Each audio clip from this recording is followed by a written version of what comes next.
रुको, रुको, जो कर रहे हो वो सब छोड़ दो। ये कहानी तो तुम्हारे होश उड़ा देगी। बहुत समय पहले एक घना और रहस्यमय जंगल हुआ करता था। इस जंगल के हर कोने में डर, साहस और कहानियों की गूंज थी।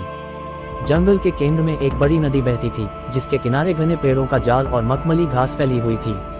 इसी जंगल में एक बड़ा और ताकतवर जंगली सुअर, जिसका नाम रणवीर था, रहा करता था। रणवीर का कद काफी बड़ा था और वह अपनी बुद्धिमानी और साहस के लिए प्रसिद्ध था। रणवीर की पहली चुनौती।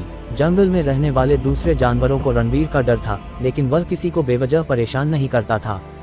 वह केवल तभी हमला करता था जब उसे या उसके परिवार को खतरा महसूस होता। रणवीर का परिवार बहुत छोटा था, उसकी पत्नी और 3 छोटे बच्चे।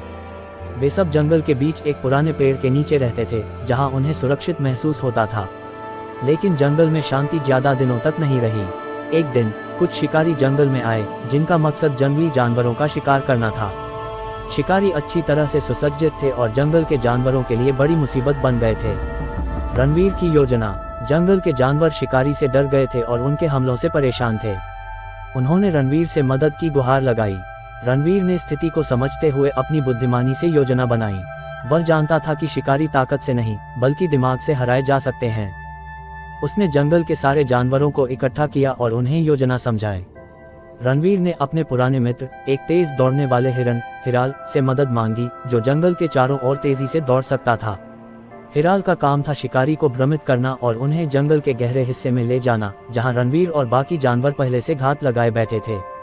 अंतिम युद्ध। रणवीर और उसके साथी जानवरों ने शिकारी को घेर लिया।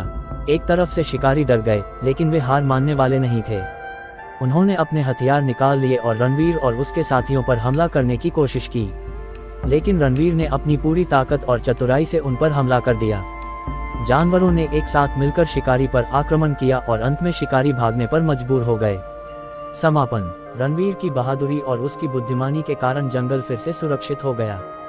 सभी जानवरों ने मिलकर उसका धन्यवाद किया और उसे जंगल का नायक मान लिया। जंगल में फिर से शांति छा गई और शिकारी फिर कभी लौटकर नहीं आए। रणवीर अपने परिवार के साथ सुखी जीवन व्यतीत करने लगा और जंगल में उसकी वीरता की कहानियां सदियों तक गूंजती रहीं।